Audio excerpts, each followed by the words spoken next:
How do you think Warren Buffett made 99% of his 137 billion net worth after his 50th birthday? It's because he understood that real money is made through compound interest. However, this can't happen if it's too easy to access your money, as it's just too tempting.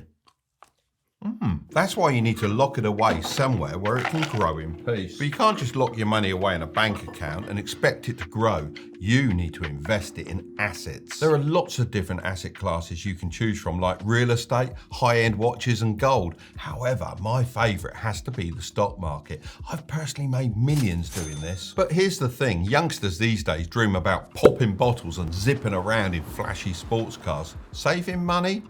Not so much, but take it from me, making $1 million once is nothing special. You're only a legend if you can do it again and again. So after you've pocketed your first million, the real game begins. Can you keep it? And more importantly, grow it into a fortune. The best thing you can do is get that money away from you and into investments as soon as possible. That's what I did when I was younger, and I made a rule.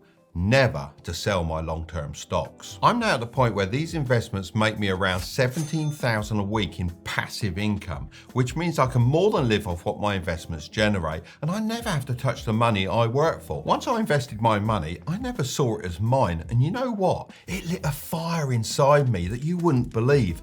I was always hustling for more because I constantly felt like I was broke. It's like a boxer who's training in some beaten down old gym.